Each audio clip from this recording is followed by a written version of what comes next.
أعوذ بالله من الشيطان الرجيم بسم الله الرحمن الرحيم والصلاة والسلام على كنز الأقدم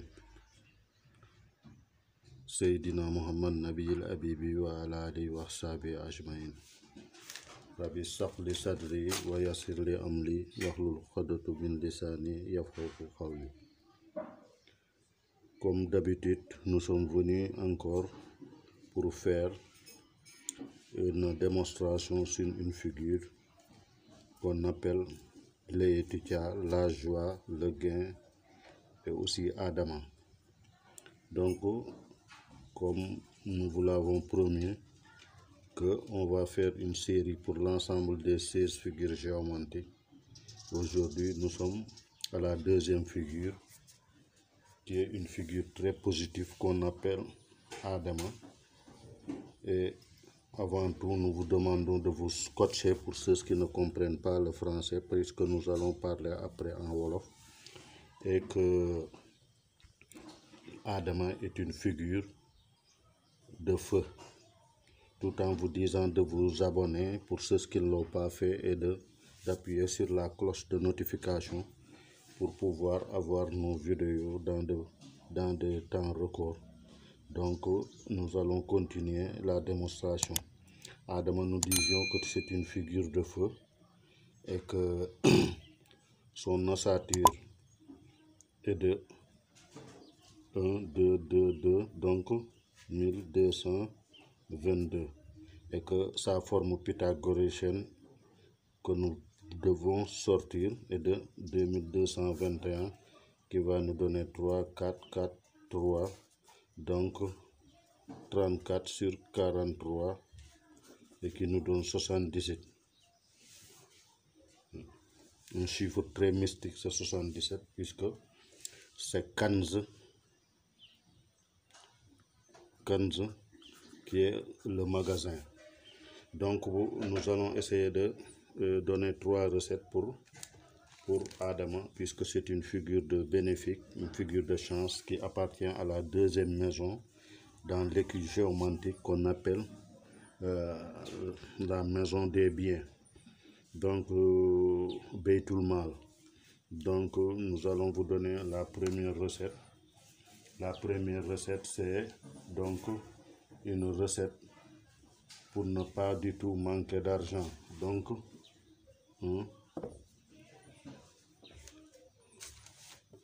recette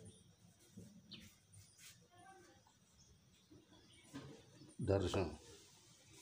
C'est une recette qu'on va essayer de démontrer. Donc, il faudrait écrire 77 fois la figure d'Adama. 77 fois la figure d'Adama un jour de jeudi à l'heure de Jupiter. Donc, un jour de jeudi à l'heure de Jupiter. Et réduire les écrits en eau bénine qu'on appelle le savara ou bien nasi. Donc les écritures doivent se faire avec le sang d'un pigeon blanc. Donc ça se fait avec le sang d'un pigeon blanc qu'on écrit donc 77 fois, qu'on réduit en eau bénite et se laver avec pendant 7 jours. Donc et le reste de l'eau bénite, on met du parfum dedans et on se frotte le corps durant tout le temps qui reste. Donc continuellement on se frotte le corps pour pouvoir vraiment avoir une ouverture et ne jamais manquer d'argent.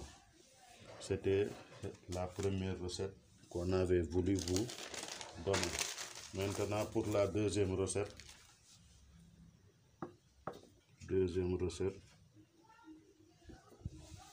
La deuxième recette, c'est une recette pour avoir une bonne mémoire. Pour avoir une bonne mémoire avec la figure d'Adama. Donc toujours il faudra écrire avec ce code mystique 77 la figure d'Adama qu'on réduit en eau bénite qu'on appelle safara, mais prendre après la coquille d'une arachide qui contenait qu'une seule graine. Des coquilles comme ça qui contenaient qu'une seule couche d'arachide, et qu'on remplit cette coquille 7 fois de suite le matin de très bonne heure à l'heure de Jupiter, qu'on boit avec ce récipient, ce contenu, par exemple la coquille d'arachide qu'on prend, et à 7 reprises, et on boit ce liquide. Ensuite, mettre une seule fois dans chacune des 2 oreilles pour avoir une très bonne mémoire, et tout ce qu'on entend, on ne l'oubliera jamais de sitôt. Donc pour une 3e recette, toujours, c'est une recette d'une très grande ouverture,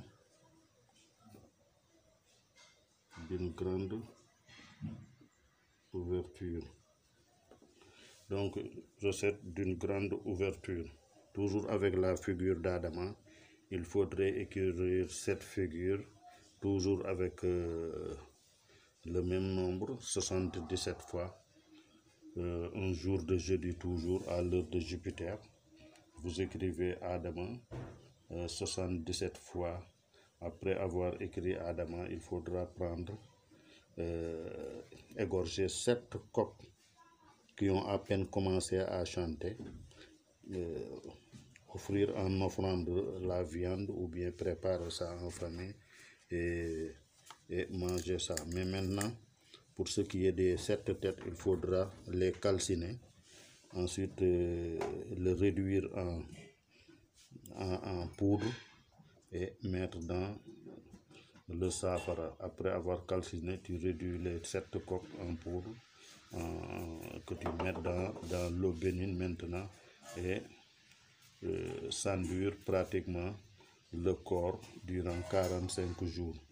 Donc durant 45 jours, il faudra toujours mettre du parfum dans cette eau bénite, le safara, et se frotter régulièrement le corps pendant 45 jours pour voir la place de Dieu dans la géomancie, parce que tu auras une très grande ouverture.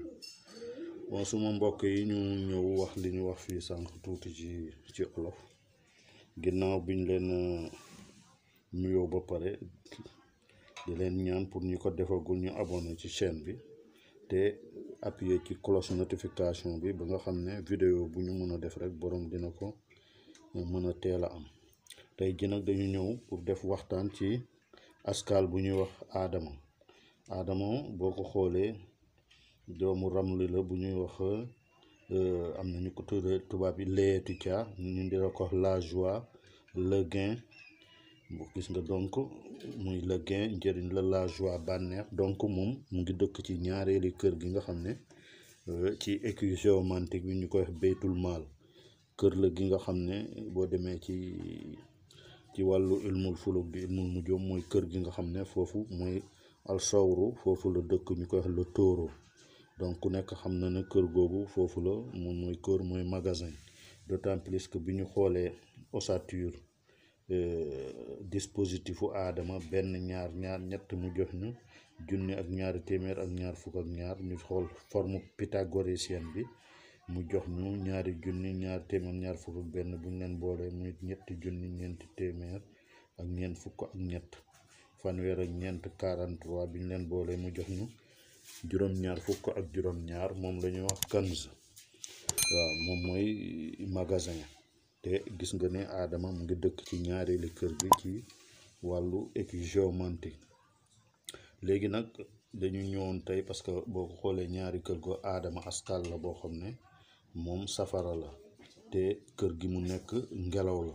kon nag ci wàllu Ramli boo ko defee ba Adama waat ci këram, mooy bu feeñee ci këram, dana am doole trop ci wàllu koom buy dugg, ci wàllu alal joo xam ne borom dana ko am ci li muy seet. léegi nag ñu ñëwoon tey pour indil leen ñetti tettal yoo xam ne ci wàllu ubbeeku, parce que boo xoolee aadama askaalu ubbeeku la. moo tax biñ ci waxtaanee bu njëkk bi dafay askaal boo xam ne foo toll yàlla mën na la dimbali ngay am tuuti xaalis te nga xam ne doo ko mànkale lu bëri. ngay jël aadama, boo ko jëlee aadama ginnaaw juróom-ñaar fukk ak juróom-ñaar bii la ñu génne ci forme pythagoricienne bi, moom ngay jël bind ko ginnaaw bi nga ubbee li ngay ubbee ba pare ci wàllu niñ ko xamee basmala julli ci nant bi.